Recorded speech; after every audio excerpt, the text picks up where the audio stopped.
ప్రేమ కలిగిన మా తండ్రి, ఇప్పటి వరకు తండ్రి పాటల్లోనూ వాక్యంలోనూ ప్రార్థనలోనూ తోడై ఉన్నావు తండ్రి. అందును బట్టి తండ్రి నీకు వందనాలు తెలియజేసుకుంటున్నాను తండ్రి. మరికొద్దిసేపు మరికొన్ని మాటలు మేము ధ్యానిస్తుండగా తండ్రి, ప్రతి ఒక్క మాట కూడా మా యొక్క బ్రతుకుల కోసమే రాశారు అని శ్రద్ధ కలిగి చదువుకుంటూ, శ్రద్ధ కలిగి వింటూ, శ్రద్ధ కలిగి ఆచరించే వారిగా మా యొక్క బ్రతుకులు ఉండేలా సహాయం చేయమని క్రీస్తు నామమున ప్రార్థన అడిగి వేడుకుంటున్నాం తండ్రి, ఆమేన్. కూడి వచ్చిన దేవుని పిల్లలందరికీ కూడా యేసుక్రీస్తు నామమున వందనాలు తెలియజేసుకుంటున్నానండి. ఇప్పటి వరకు కూడా కొన్ని విలువైన సంగతులు మనం విన్నాం. ఈరోజు ఏంటి? ఈస్టర్ అనగానే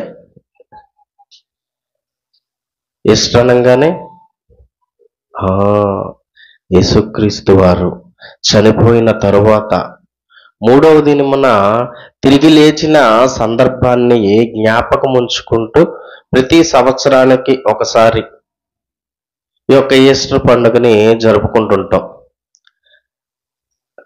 ఈ భూమి మీద యేసుక్రీస్తు రానంత వరకు, యేసుక్రీస్తు వచ్చి ఇప్పటికి 2000 సంవత్సరాలైనా మృతుల పునరుద్ధానం గూర్చి ఇప్పటికీ ఎన్నో సందేహాలు, ఎన్నో సంశయాలు ప్రజల యొక్క హృదయములో ఇప్పటికీ ఉన్నాయండి. చనిపోయిన తర్వాత మనకంటూ జీవితం లేదు, మనకంటూ బ్రతుకు లేదు అని ఎంతో మంది ఇప్పటికీ మాట్లాడే వాళ్ళు మన కళ్ళ ముందు కనిపిస్తుంటారు. కానీ సుమారు 2000 సంవత్సరాల క్రితం యేసుక్రీస్తు ఈ భూమి మీదకి వచ్చి ఎన్నో ఉదాహరణల్లో ఆయన బ్రతుకున్న కాలంలోనే చెప్పాడు. అలాగే ఆయన బ్రతుకును కూడా ఒక ఉదాహరణగా చేసి చూపించి వెళ్ళిపోయాడు. మనందరికీ తెలుసు, ఒక గొంగళ పురుగు, ఒక విత్తనము, వీటిని ఉదాహరణలుగా చెప్పాడు యేసుక్రీస్తు వారు బ్రతుకున్న కాలంలో. అలాగే అతని యొక్క బ్రతుకు ద్వారా కూడా మరణం తర్వాత ఉండే మరో జీవితం, ఆ జీవితాన్ని ఈ భూమి మీద ఉన్న ప్రతి ఒక్క మనిషి కూడా పొందాలి, పొందడానికి అవసరమైన మార్గం తెలియజేసి వెళ్ళిపోయాడండి మహనీయుడైన క్రీస్తు. పరలోకమందున్న కన్న తండ్రి అయిన దేవుని దగ్గరికి వెళ్ళి ఆయన కుడి పార్శ్వమున కూర్చున్నట్టు మనం చదువుకుంటూ తర్వాత వచనాలలో మనం.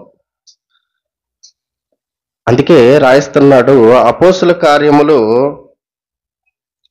2వ అధ్యాయం 15వ వచనంలో ఆయన రాయిస్తున్న మాట.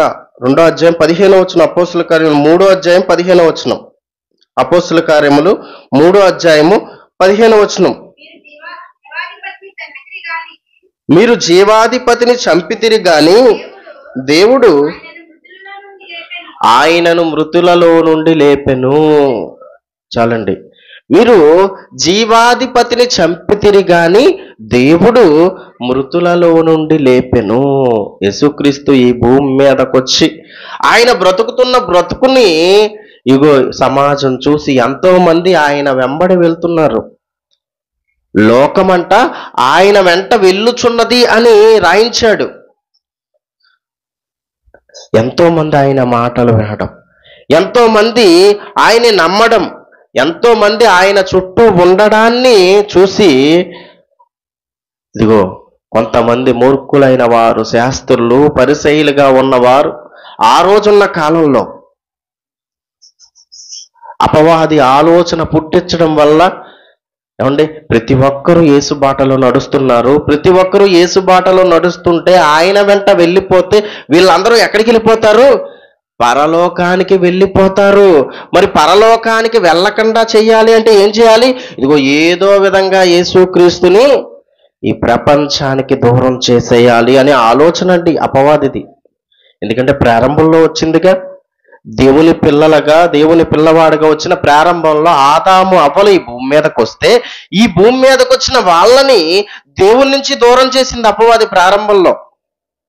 ఓ ప్రతి చల్లపూటను ఆయన వచ్చి మాట్లాడుతున్నట్టు మనం చదువుకుంటాం ఆదికాండంలో. అటువంటి సందర్భాన్ని ఏం చేసింది? దేవుణ్ణి దూరం చేసేసింది. ఏదేను తోటలోంచి బయటకు వచ్చేలా చేసింది.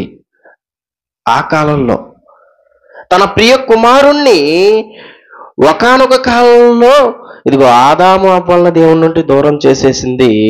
మళ్ళీ 2000 సంవత్సరాల క్రితం, ఈ రోజుకి 2000 సంవత్సరాల క్రితం యేసుక్రీస్తు ఈ భూమి మీదకి వచ్చి, తండ్రి యొక్క జ్యేష్ఠ కుమారుడైన ఆయన ఈ భూమి మీదకి వచ్చి ఎన్నో ఉన్నతమైన సంగతులు చెబుతూ ఎంతో మందికి సత్యాన్ని తెలియజేస్తున్న ఆయన్ని దూరం చేసేస్తే ఇంకా దేవుని గురించి ఎవరు ఆలోచించరగా, దేవుడున్న మార్గంలో ఎవరు ఉండరగా అని ఆలోచించింది. ఎంతో పన్నాగం పంది యేసుక్రీస్తును సిలువ వేసి మరణమయ్యేలాగా చేసింది. ప్లాన్ సక్సెస్ అనుకుంటుంది. ఏమనుకుంటుంది? చక్కగా ప్లాన్ సక్సెస్ అయింది, చంపేశాం కాబట్టి ఇప్పుడు ఏమైపోయింది, ప్రాబ్లం క్లియర్ అయిపోయింది అనుకుంటుందండి అపవాది. ఈరోజు భూమి మీద ఉన్న మనం కూడా, ఎందుకంటే మరణం తర్వాత జరగబోయే సన్నివేశాలు, మరణం తర్వాత జరిగే సంఘటనలు ఈరోజు మనకి కూడా అవగాహన లేకపోవడం వల్ల ఈరోజు భూమి మీద ఉన్న వారు కూడా ఇదిగో ఏ మనిషి మీదన్నా ద్వేషం ఉండి, ఏ మనిషి మీదన్నా కోపం ఉంటే ఇదిగో తను చంపేస్తే అది తీరిపోతుంది, గొడవ వదిలిపోతుంది అనుకుంటున్నాడండి మనిషి. లేకపోతే ఇదిగో ఈ భూమి మీద వచ్చిన సమస్యలు, ఇబ్బందులు, దీని నుంచి బయటపడాలి అంటే, లేకపోతే నేను చచ్చిపోతే ఆత్మహత్య చేసుకుంటే సరిపోతుందని అపోహలో మరికొంతమంది ఉండిపోయారు. కానీ మరణం తర్వాత ఉన్న జీవితాన్ని గూర్చి, మరణం తర్వాత పొందబోయే లోకం గూర్చి మనిషికి అవగాహన లేకపోవడం వల్ల ఇటువంటి అపోహలు వస్తున్నాయండి. ఆ రోజు అపవాది కూడా గ్రహించలేకపోయింది. ఇదిగో చంపేస్తే సరిపోతుంది అనుకుంది, చంపేసింది. చంపేసిన తర్వాత ఇదిగో ప్రజల చేత ఎన్నో శ్రమల ద్వారా, ఎన్నో బాధల ద్వారా, ఎన్నో వ్యాధుల ద్వారా, మన ఫ్రైడే మనం విన్నాం కదండి, ఎంత ఇబ్బంది పెట్టారో, ఎంత బాధ పెట్టారో మనం ఫ్రైడే రోజు మనం విన్నాం. ఇదిగో ఇంత బాధ పెట్టి ఇతను చంపితే ఇతని తర్వాత ఉన్న వాళ్ళు దేవుని గూర్చి ఆలోచించరు. యేసుక్రీస్తు శిష్యులైన వారే కానీ ఆయన్ని ఫాలో అయ్యి ఎంతో మంది అప్పటికి ఉన్నప్పటికీ ఇదిగో యేసుక్రీస్తు పేరెత్తాలి అంటేనే భయపడే విధంగా చంపాలి అనుకుందే చంపింది. కానీ అది జరిగిందా? ఆలోచించండి. యేసుక్రీస్తు పేరు వినపడకుండా ఉందా ఆ తర్వాత? లేదు కదా. యేసుక్రీస్తు మరణించాడు. మీరు జీవాధిపతిని చంపితిరి, దేవుడు ఏం చేశాడు? తిరిగి లేపాడు ఆయన్ని. చచ్చిపోయిన తర్వాత 1 గంట తర్వాత లేచారనుకోండి, ఏమంటారు? ఏమంటారు? ఏదో హార్ట్ అటాక్, ఏదో 1 గంట తర్వాత లేస్తే దేవనుకోర్లేండి, ఏ హార్ట్ అటాక్ వచ్చింది, ఏదో సడన్ గా బ్రీతింగ్ ఆగిపోయింది అనుకుంటారండి. అదే మరికొంతమంది అయితే కోమాలోకి వెళ్ళిపోతారు, కొన్ని సంవత్సరాలు వెళ్ళిపోతారు, కొన్ని రోజులు వెళ్ళిపోతారు. ఇదిగో ఇటువంటి మాటలు చూపించి కొంతమంది యేసుక్రీస్తును కూడా తప్పు పడుతున్న వారు మనకి కనిపిస్తుంటారు. ఈ భూమి మీద మరణ పునరుద్ధానం అనగానే ఎంతో మంది మూర్ఖులు ఇదిగో చనిపోయిన తర్వాత జీవితం లేదు, చనిపోయిన తర్వాత నీకంటూ స్వర్గము నరకము అనేది లేదు, ఇదిగో ఈ భూమి మీద బ్రతుకున్న కాలమే శాశ్వతము. నిజంగా ఆలోచించండి, చనిపోయిన తర్వాత మనకంటూ ఇదిగో స్వర్గం ఉంది, నరకం ఉంది అని మనం ఆలోచించుకుంటే మనకు మేలా నష్టమా చెప్పండి? మేలే. ఏది లేదనుకోండి మనకు నష్టమా మేలా? ఆలోచించండి.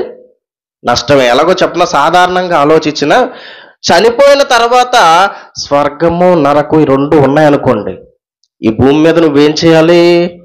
స్వర్గానికి వెళ్ళాలంటే, దేవుడున్న లోకం చేరాలి అంటే మంచి పనులు చేయాలి. తప్పు చేస్తే నరకానికి వెళ్ళిపోతా అన్న భయం నీ మనసులో ఉంటుంది. ఈ భయాన్ని పోగొట్టాలని అపవాది, ఎప్పుడైతే ఈ భయం మనిషి మనసులో పోయిందో మనుషులు ఎలా మారిపోతారు? దుర్మార్గులుగా మారిపోతారండి. ఈ రోజుకి సమాజం కొద్దో గొప్ప ఒకడు తప్పు చేయాలి అన్నా పాపం చేయాలి అన్న ఆలోచిస్తున్నాడంటే ఇదిగో హృదయంలో ఎంత దుర్మార్గుడైనా ఎంత నరహంతకుడైనా ఏదో భయం ఉంది. ఇదిగో దేవుడు ఉన్నాడు, మనల్ని శిక్షిస్తాడు అన్న భయం ఉండబట్టే. అయితే ఈ భయాన్ని పోగొడితే మనుషులందరూ వారికి నచ్చినట్టు బ్రతికేస్తారు అని అపవాది ఆలోచించి, ఇదిగో చనిపోయిన తర్వాత నీకంటూ ఒక జీవితం లేదు, ఆ జీవితం లేదు కదా అంటే ఈ భూమి మీద ఉన్న బ్రతికేగా, ఇంకా బ్రతికితే మంచిగా బ్రతికితే ఏంటి, చెడ్డగా బ్రతికితే ఏంటి, చనిపోయిన తర్వాత ఏది లేదు కదండి, ఇప్పుడే కదండి ఆ బ్రతుకు. ఎన్ని పాపాలన్నా చేయొచ్చు, ఎన్ని తప్పులన్నా చేయొచ్చు అన్న అపోహలో పడేసిందండి అపవాది చాలా మందిని. అందుకే దుర్మార్గులుగా, దొంగలుగా, వ్యభిచారులుగా, నరహంతకులుగా, ద్రోహులుగా, ఎదుటివారిని మోసం చేసేవారుగా, తల్లిదండ్రులకు అవిధేయులుగా, కన్న తల్లిదండ్రులతో చూడని వారుగా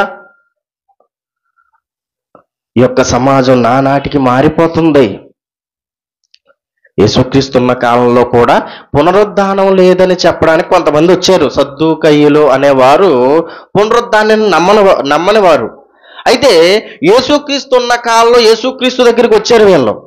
ఏమని? పునరుద్ధానము లేదు, చనిపోయిన తర్వాత మనకంటూ ఒక బ్రతుకు లేదు, ఈ భూమి మీద నచ్చినట్టు బ్రతికేసి చచ్చిపోదాం అని చెప్పే మూర్ఖులు ఈ కాలంలోనే కాదు యేసుక్రీస్తున్న కాలంలోనూ ఉన్నారు. వచ్చి ఏం చెప్తున్నారు తెలుసా? ఒక కట్టు కథను అల్లారండి. చక్కగా ఒక కట్టు కథను అల్లి యేసుక్రీస్తు దగ్గరికి తీసుకొచ్చారు. ఏంటా కథ అనుకున్నారు? ఇద్దరు భార్యాభర్తలు ఉన్నారు. భర్త చనిపోయాడు. భర్త చనిపోయిన తర్వాత ఆ భార్యని ఇదిగో అతని తమ్ముడు లేకపోతే అతని సోదరుడు, తమ్ముడైనా అన్నడైనా అతని సోదరుడు వివాహం చేసుకున్నాడు. వివాహం చేసుకున్న తర్వాత అతను కూడా చనిపోయాడంట. అయిపోయింది. మళ్ళీ వివాహం చేసుకుంది ఇంకొక సోదరుని మళ్ళీ వివాహం చేసుకుంది. అతను చనిపోయాడు. ఇలా 7 చనిపోయారు. ఎంతమంది? 7 చనిపోయాడా? నిజంగా 7 పుట్టారు. వాళ్ళకి 7 పుట్టారన్నది గ్యారంటీ లేదు. 7 చనిపోయారన్నది వాస్తవం కాదో తెలియదు. కానీ ఎందుకు ఈ ప్రశ్న వేస్తున్నారు అంటే ఇదిగో ఏదో విధంగా పునరుద్ధానం లేదని యేసుక్రీస్తు చేత ఒప్పించాలి అనే ఆలోచనతో వచ్చిన వాళ్ళు అడుగుతున్నారు. ఇప్పుడు నువ్వు పునరుద్ధానం ఉందని చెప్తున్నావు కదా, ఇప్పుడు పునరుద్ధానమందు ఆ 7 తిరిగి లేస్తారు. అలాగే ఆ భార్య ఎవరైతే 7 భర్తగా ఉందో, ఒకరు చనిపోయిన తర్వాత ఒకరు చనిపోయిన తర్వాత ఒకరిని చేసుకుని 7 ఎవరైతే భర్తగా ఉందో, భార్యగా ఉందో ఆవిడ కూడా తిరిగి లేస్తుంది. ఇప్పుడు ఈ 7 ఎవరికి భార్య ఆవిడ అని ప్రశ్నించారు. ఏంటి? ఈ 7 ఎవరికి భార్య అనగానే అంటే రాబోయే జీవితం కూడా ఈ లోక సంబంధమైన జీవితంగానే ఆలోచిస్తున్నారు. మనము కూడా అలా ఆలోచిస్తున్నామేమో. అలాంటి అపోహలోకి వెళ్ళకూడదు. అందుకే యేసుక్రీస్తు ఏం చెప్తున్నారు తెలుసా? మీరు లేఖనములను కానీ దేవుని శక్తిని కానీ ఎరుగకయే పొరబడి ఉన్నారు. ఇదిగో చనిపోయిన తరువాత మీరు తిరిగి లేస్తే మీరు ఎలా ఉంటారో తెలుసా? దేవదూతల వలె ఉంటారు. దేవదూతల వలె అంటే ఏమండి? శక్తి, ఒక పవర్. అది మగ ఆడ అని ఏదని చెప్తావు నువ్వు? ఇప్పుడు కరెంట్ ఉంది, దాన్ని అది మగ అంటావా ఆడ అంటావా? ఆలోచించు. ఒక శక్తిగా నువ్వు రూపాంతరం చెందుతావు. పెళ్ళిళ్ళు ఉండవు అక్కడ, పెళ్ళిళ్ళకి ఇచ్చుకోవడం, పెళ్ళిళ్ళు చేసుకోవడం అనేది అక్కడ ఉండదు అని యేసుక్రీస్తు చక్కటి సమాధానం ఆ రోజున్న కాలంలో కొంతమంది మూర్ఖులకి ఇచ్చారు. ఈ రోజు కూడా ఎంతో మంది ఇదిగో మరణం తర్వాత జీవితం ఉందా, ఉంటే నాకు చూపించు, బతికున్నప్పుడే ఇతను చనిపోయిన తర్వాత ఉన్న జీవితాన్ని గూర్చి చూపిస్తేనే నమ్ముతాననేవారు ఈ రోజుకి ఎంతో మంది మూర్ఖులు కనిపిస్తున్నారు. నిజంగా ఆలోచించండి. అలాగని అన్నీ చూస్తేనే నమ్ముతాడా ఈరోజు భూమి మీద ఉన్న మనిషి? అన్నీ చూస్తున్నాడా? అన్నీ తన కళ్ళకు కనిపిస్తున్నాయా? కనిపించట్లేదండి, అయినా నమ్ముతున్నాడు. ఎలా? దాని ఉనికి తెలుస్తుంది. గాలి ఉంది, ఎవరికి కనిపించదు, కానీ అది ఉందని మనందరికీ తెలుసు. ఆక్సిజన్ రూపంలో మనల్ని ఎప్పటికీ బ్రతికిస్తే ఒక క్షణం కూడా, కొద్ది క్షణాలు మనం అది లేకుండా ఉండలేం. అలాగే ఈ గాలిలో బ్యాక్టీరియా ఉంది. గాలి అయినా నీకు వచ్చినట్టు వెళ్ళినట్టు కనిపిస్తుంది, లేకపోతే ఫ్యాన్ వేసుకున్నప్పుడు తగిలినట్టు నీకు కనిపిస్తుంది. ఇప్పుడు ఆ గాలి కూడా తగట్ల ఫ్యాన్ వేసుకున్నా, అదేనా బాధ? ఇప్పుడు ఆ గాలి కూడా తగలట్లేదు అంటే అది ఉందని ఏదో విధంగా నీకు ఇదిగో గాలి వస్తుంది, గాలి రావట్లేదు, తగ్గిపోయింది అని నీకు తెలుస్తుంది. అలాగే ఈ గాలిలో బ్యాక్టీరియా ఉంది, అది తెలుస్తుందా నీకు? మనిషి కంటికి కనిపించని ఎంతో ఒక సూక్ష్మమైన ప్రపంచం ఉంది. ఏం చూడగలవు? ఒక చీమను నువ్వు చూడగలవు, అందులో చిన్న చీమను నువ్వు చూడగలవు. అంతకన్నా అదే చిన్న చీమ ఆ గోడ మీద ఉందనుకోండి, నీకు కనిపిస్తుందా? కనిపించదు. అంటే మనిషి కంటికి కనిపించకపోయినా ఇదిగో కొన్ని నమ్ముతున్నాడు. బ్యాక్టీరియా కానీ వైరస్లు కానీ ఎవరికంటికి కనిపించవండి. వైరస్ వచ్చింది, వైరల్ ఫీవర్ వచ్చింది అంటారు చూసారా, ఎవరికి కనిపిస్తాయి?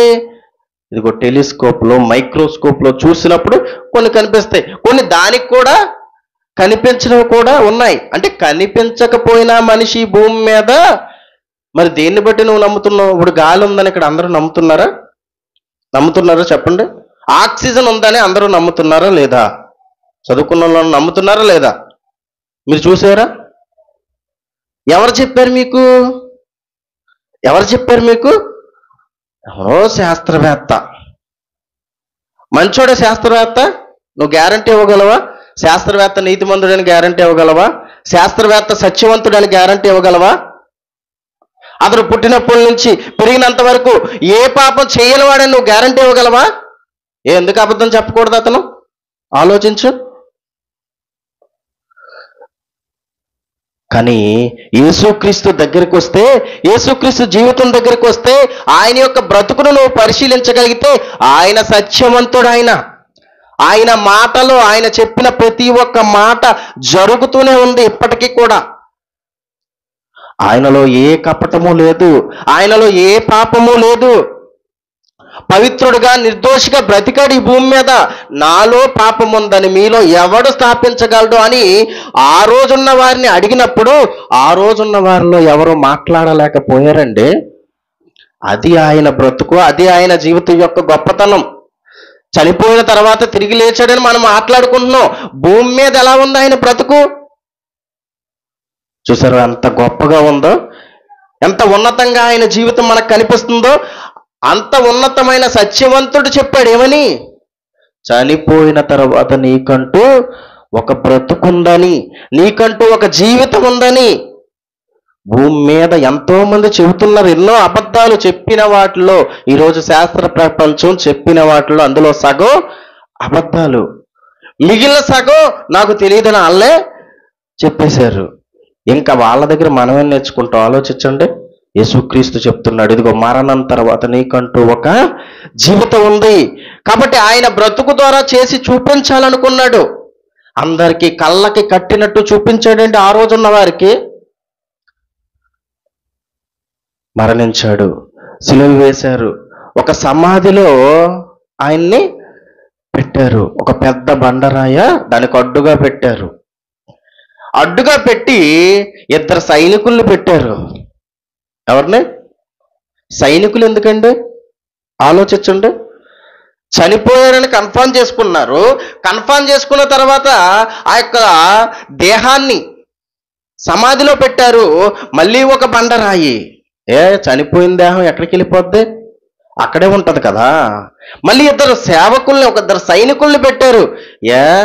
యేసుక్రీస్తు తిరిగి లేస్తాడో లేదో అనే సందేహంలో 12 మంది శిష్యులు ఉన్నారు. ఖచ్చితంగా తిరిగి లేస్తాడు అని ఏ సందేహం లేకుండా 2 సైనికుల్ని పెట్టారు. ఎవరు? శాస్త్రులు, పరిసయ్యులు. చూసారా అపవాదికి ఎంత నమ్మకం? అంతే కదండి, వాళ్ళే కదండి పెట్టింది. శాస్త్రులు, పరిసయ్యులు యేసుక్రీస్తుని చంపేసిన వారికి ఏం జ్ఞాపకం ఉందో తెలుసా? ఇదిగో ఈ మనుషుడు బ్రతికున్నప్పుడు 3 దినాలైన తరువాత నేను తిరిగి లేస్తానని చెప్పాడు. కాబట్టి పొరపాటున తిరిగి లేచినా అక్కడ మీరు చంపేయండి. చూసారు అంత చక్కగా ప్లాన్ వేసుకున్నారా? పొరపాటున తిరిగి లేచి వచ్చి అదిగో ఆ రాయి గనక ఇలా జరిపితే మీరేం చేయాలి? పట్టుకోండి, బంధించండి, కుదిరితే చంపేయండి. అంటే తిరిగి లేచినప్పుడు కూడా శరీర పరంగానే ఆలోచించారు వీళ్ళు కూడా.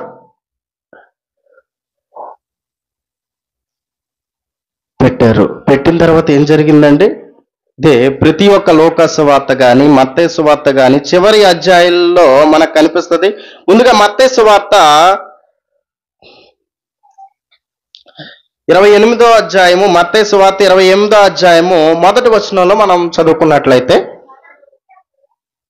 విశ్రాంతి దినము గడిచిపోయిన తరువాత ఆదివారమున తెల్లవారుచుండగా మగ్దలేని మరియయు వేరొక మరియయు సమాధిని చూడవచ్చిరి. ఇదిగో ప్రభువు దూత పరలోకము నుండి దిగివచ్చి రాయి పొర్లించి దాని మీద కూర్చుండెను. అప్పుడు మహాభూకంపము కలిగెను. ఆ దూత స్వరూపము మెరుపువలే నుండెను. అతని వస్త్రము హిమమంత తెల్లగా ఉండెను. అతనికి భయపడుట వలన కావలి వారు వణికి చచ్చిన వారి వలె ఉండిరి. పెట్టిన కాపర్లు ఏమైపోయారు? కాపు కాస్తున్నారంటే ఎప్పుడు యేసుక్రీస్తు వస్తాడా అని. వీళ్ళేమైనా యేసుక్రీస్తుని నమ్మిన వారు, విశ్వసించిన వారు వీళ్ళు మర్చిపోయారు. యేసుక్రీస్తు తిరిగి లేస్తాడా అన్న సంగతిని ఎవరు మర్చిపోయారు? వీళ్ళు మర్చిపోయారు. మర్చిపోయి వీళ్ళు దేనికోసం వచ్చారు? సమాధి కంగారుగా విశ్రాంతి దినం వస్తుందని కంగారుగా సరిగ్గా సుగంధ ద్రవ్యాలు అవి పెట్టకుండా సమాధి వెంటనే త్వరగా చేసేశారు. ఇప్పుడు ఆదివారం విశ్రాంతి దినం పూర్తయిపోతున్న తర్వాత ఇదిగో యేసు దేహాన్ని ఆ రోజు కంగారుగా సరిగ్గా సుగంధ ద్రవ్యాలు అది పోయలేదు కాబట్టి ఇప్పుడు వెళ్ళి పోద్దామని వీళ్ళు వస్తున్నారు. కానీ ఏమైపోయిందండి ఆ సందర్భం? సుగంధ ద్రవ్యాలు పోయడానికి వీళ్ళు వచ్చారు. ఎక్కడ యేసుక్రీస్తు బయటకు వచ్చేస్తాడని కాపలా వాళ్ళు ఉన్నారు. కానీ ఈ మధ్యలో ఏం జరిగిపోయింది? ఆల్రెడీ అప్పటికే యేసుక్రీస్తు వచ్చేసాడు. అంటే మరి వచ్చేసాడని మనకు తెలియాలని ఆ దేవదూతలు వచ్చి బండను తొలగించడం అది జరిగింది. కానీ ఆయన ఆ బండ ఆపలేకపోయింది. ఆల్రెడీ అప్పటికైనా వచ్చేసాడు. అదే మనకు కనిపిస్తుంది. కావలి వారు వణికి చచ్చిన వారి వలె పడి ఉన్నారంటే ఇదిగో ఏమైపోతుందో, పెద్ద భూకంపం రాగానే భయం కదండి మనిషికి. ఏమైపోతుందో, కొంపదీసి ఏదన్నా వచ్చేసి మనల్ని చంపేస్తుందేమో అని ముందే చచ్చిన వాళ్ళ పడిపోయారు. అంటే చచ్చిపోతే ఇదిగో చచ్చిన వారిలో పడి ఉంటే మనల్ని ఎవరు ఇంకా మన జోలికి ఎవరు రారని చచ్చిన వారిలో పడిపోయారంట. తరువాత దూత ఆ స్త్రీలను చూచి, మీరు భయపడకుడి, సిలువ వేయబడిన యేసును మీరు వెదుకుచున్నారని నాకు తెలియను. ఆయన ఇక్కడ లేడు. తాను చెప్పినట్టే ఆయన లేచి ఉన్నాడు. తాను చెప్పినట్టే ఆయన లేచి ఉన్నాడు. ఈ ప్రపంచంలో ఉన్న మనుష్య జ్ఞానానికి అందని సంగతి, అందరి ఒక ఆశ్చర్య కార్యం ఈ ప్రపంచానికి చెప్పాడు కండండి. ఇదిగో శాస్త్రులు పరిసయ్యులు వచ్చినప్పుడు ఈ ప్రపంచానికి ఇస్తున్న చివరి సూచక క్రియగా చెప్పిన మాట ఏంటో తెలుసా? ఇదిగో నేను 3వ దినమున తిరిగి లేస్తా. లేచాడండి. మరణించిన తరువాత ఒక జీవితం ఉంటుందని ఈ ప్రపంచానికి కళ్ళకు కట్టినట్టు చూపించిన ఒక గొప్ప వ్యక్తి మనము నమ్మిన యేసుక్రీస్తు అండి. ఆ యేసుక్రీస్తు మాటలకి, ఆ యేసుక్రీస్తు చేసిన ప్రతి ఒక్క బోధకి కూడా ఎన్నో సాక్ష్యాలు, ఎన్నో ఆధారాలు కళ్ళకు కట్టినట్టు కనిపిస్తున్నాయి మనకి ఈ రోజుకి కూడా. తిరిగి లేచాడు. ఇదిగో మీరు ఎందుకు వెతుకుతున్నారు? సజీవుణ్ణి మీరు ఎందుకు ఇక్కడ వెతుకుతున్నారు అంటుంది దేవదూత. ఆ సమాధి దగ్గరికి రాగానే ఇదిగో యేసుక్రీస్తు దేహం ఏమైపోయిందని ఏడుస్తుంటారండి వీళ్ళే. ఏడుస్తుంటే అప్పుడు యేసుక్రీస్తు వస్తాడు. అన్ని చివరి వచనాలలో మీకు ఈ మాటలు కనిపిస్తాయండి. యేసుక్రీస్తు వస్తాడు. యేసుక్రీస్తు వచ్చినప్పుడు యేసుక్రీస్తుని గుర్తుపట్టలేని పరిస్థితుల్లో ఉంటారు వాళ్ళు. తోటమాలనుకుంటారు. ఆ తర్వాత ఎప్పుడుకో ఇదిగో యేసుక్రీస్తుని గుర్తుపడతారండి. గుర్తుపట్టినా ఇంకా నమ్మని వారిగా ఉంటారు. ఎవరు? ఈ స్త్రీలు వస్తారు. మరి శిష్యులు కదండి. ఆ శిష్యులకి చెప్పినప్పుడు శిష్యుల్లో ఒక ఆయన ఏమంటాడు? నేను నమ్మను, ఆయన చేతుల్ని, ఆయన గాయాల్ని ఆయన ముట్టుకుంటే కానీ నేను నమ్మను అంటున్నారు. అంటే ఇంకా అవనమ్మకం ఉందా శిష్యుల్లో?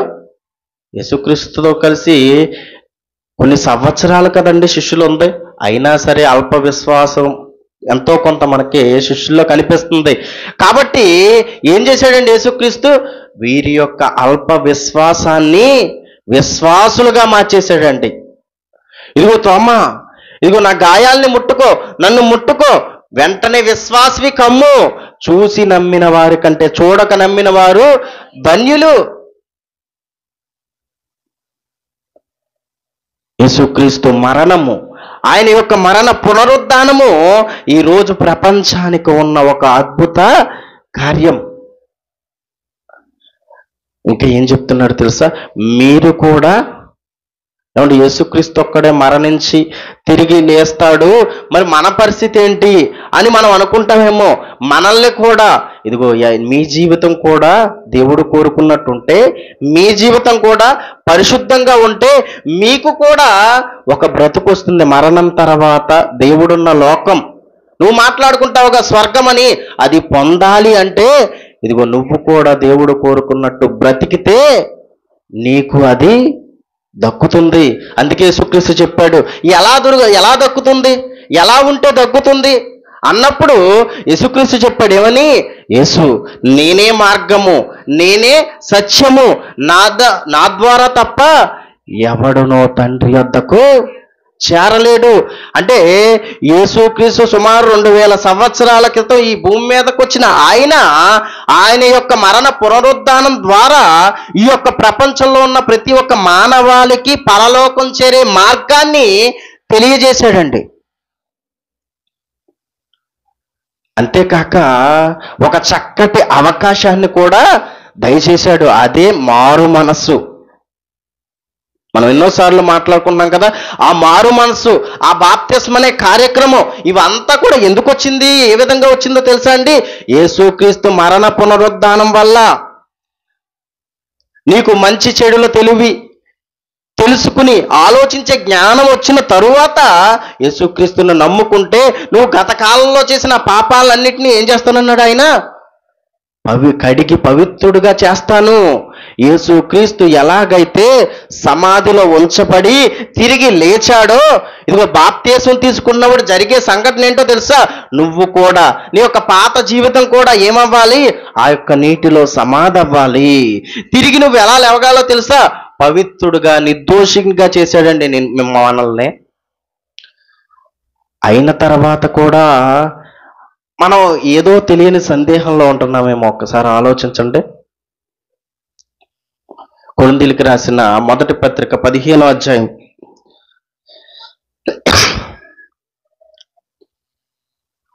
కొరింథీయులకు రాసిన మొదటి పత్రిక 15వ అధ్యాయము 54వ వచనం నుండి మనం చదువుకున్నట్లయితే, కొరింథీయులకు రాసిన మొదటి పత్రిక 15వ అధ్యాయం 54 నుంచి, ఈ క్షయమైనది అక్షయతను ధరించుకున్నప్పుడు, ఈ మత్యమైనది అమర్త్యతను ధరించుకున్నప్పుడు, అంటే ఈ భూమి మీద ఉన్న మన దేహం, ఈ దేహం ఎలాంటిది అనగానే ఆ పైన మొత్తం కూడా వరుసగా చెప్తుంటాడండి. ఇదిగో ఈ దేహం క్షయమైపోయేది, నశించిపోయేది దేహం. ఈ నశించిపోయే దేహాన్ని ఇదిగో దేవుని పనిలో నువ్వు పెడితే, దేవుని పనిలో నువ్వు ఉంటే, దేవుని కోసం నువ్వు బ్రతికితే అక్షయమైనదిగా నువ్వు చేసుకోగలవు.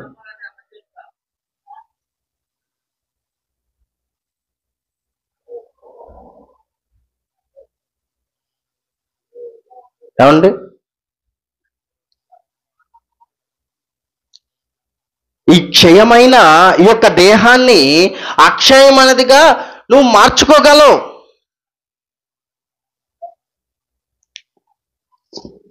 చదవండి తర్వాత, విజయమందు మరణము మింగివేయబడెనని వ్రాయబడిన వాక్యము నెరవేరును. తరువాత, ఓ మరణమా నీ విజయం ఎక్కడా? ఓ మరణమా నీ ముల్లెక్కడా? మరణపు ముళ్ళు పాపము, పాపమునకున్న బలము ధర్మశాస్త్రమే అయినను మన ప్రభువైన యేసుక్రీస్తు మూలముగా మనకు జయము అనుగ్రహించుచున్న దేవునికి స్తోత్రము కలుగును గాక.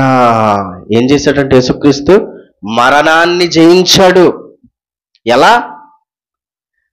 మరణాన్ని ఎవరు జయించగలరంటే ఈ భూమి మీద బ్రతుకుతున్న కాలంలో పాపము లేకుండా పవిత్రులుగా ఎవరైతే బ్రతుకుతారో, ఎవరి జీవితం అయితే ఉంటుందో వాళ్ళందరూ కూడా ఏం చేయొచ్చు తెలుసా? మరణాన్ని జయించగలరు. అందుకే యేసుక్రీస్తు పాపము లేకుండా పవిత్రునిగా బ్రతికాడు కాబట్టి ఆయన ఏం చేయగలిగాడు? మరణాన్ని జయించగలిగాడు. అందుకే మరణపు ముళ్ళంట ఏంటి? పాపం. నువ్వు పాపం చేస్తే ఏమైపోతావు? నరకానికి వెళ్ళిపోతావు. ఇదిగో నీకంటూ ఒక జీవితం ఉంది, ఇదే శాశ్వతం అనుకుని బ్రతుకుంటున్న నీకు చనిపోయిన తర్వాత మరో లోకం ఉంది. ఆ లోకానికి వెళ్ళాలి అంటే ఏం చేయాలో చెప్పాడు. ఎలాంటి వారు వెళ్తారో ఆయన యొక్క బ్రతుకున్న కాలం అంతట్లోనూ చెప్పాడు. చివరగా చేసి చూపించాడు ఆయన యొక్క బ్రతుకు ద్వారా. జయముందాడు, మరణాన్ని జయించాడు. జయించిన తరువాత ఇదిగో ఆ యేసుక్రీస్తు గురించి ఈ రోజుకి మనం వింటున్నామంటే ఎంతో మంది హింసల పాలైనప్పటికీ కూడా ప్రకటించడం మానలేదండి. యేసుక్రీస్తు గూర్చిన సువార్తని. ఆయన మన పాపాల నిమిత్తం మరణించాడు, తిరిగి లేచాడు 3వ దినమున అన్న సంగతిని ఆ తర్వాత శిష్యులు భుజాన వేసుకున్నాడు. చెప్తున్నాడు యోహాను సువార్త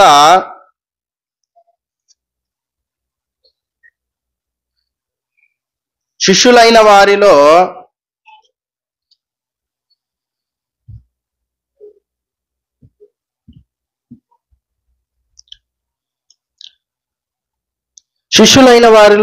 పేతురు గారికి ఆజ్ఞగా ఇస్తాడంటే, యేసుక్రీస్తు వారు వెళ్ళిపోతూ శిష్యులైన వారిలో పేతురు గారికి ఒక ఆజ్ఞగా ఇస్తాడు. అది ఏంటి అంటే, ఇదిగో పేతురు, నీవు నన్ను ప్రేమించుచున్నావా అని ప్రశ్న వేసి, నా గొర్రెలను మేపుము, నా మందను మేపుము అని ఆయన మాట్లాడడం అక్కడ మనకు కనిపిస్తుంటదండి. ఏమని? ఇదిగో పేతురు దగ్గరికి వస్తాడు. పేతురు, నువ్వు నన్ను ప్రేమిస్తున్నావా? ఎన్నిసార్లు అడుగుతాడంటే వరుసగా ఆయన అడుగుతానే ఉంటాడు. 21వ అధ్యాయం 16వ వచనం, యోహాను సువార్త 21వ అధ్యాయం 16వ వచనం. మరలా ఆయన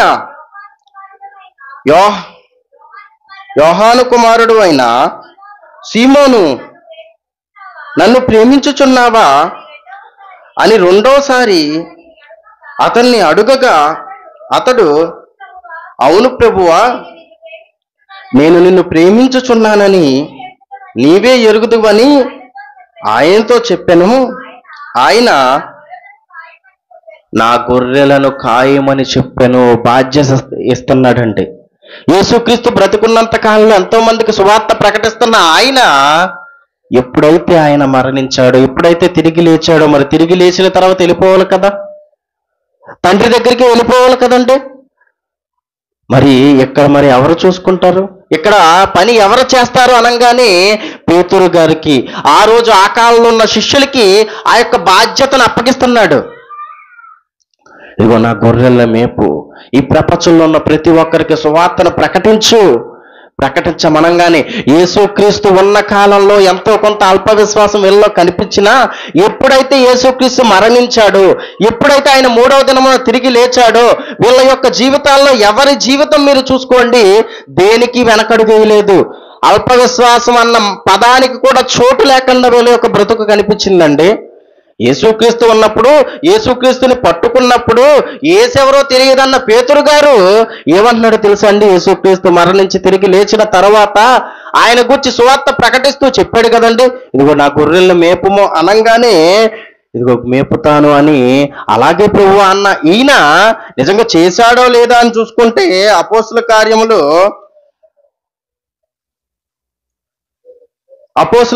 4వ అధ్యాయము 19వ వచనం 20 వచనాలు చూడండి. వీళ్ళ యొక్క బ్రతుకు ఎలా మారిపోయిందో, ఎలా ఉందో, మరణించి తిరిగి లేవడాన్ని చూసిన వీళ్ళు ఇదిగో మనము కూడా యేసుక్రీస్తు బాటలో నడాలి, ఆయన యొక్క మరణ పునరుద్ధానాన్ని ప్రచురం చేయాలి, ఎంతో మందిని ఇదిగో దేవుని దగ్గరికి తీసుకురావాలి, రక్షణ దయచేయాలి ఎంతో మందికని వీళ్ళు ప్రయాణమై ఎంతో మందికి సువార్త ప్రకటిస్తున్న ఆ కాలంలో కొంతమంది అడ్డుపడ్డారు.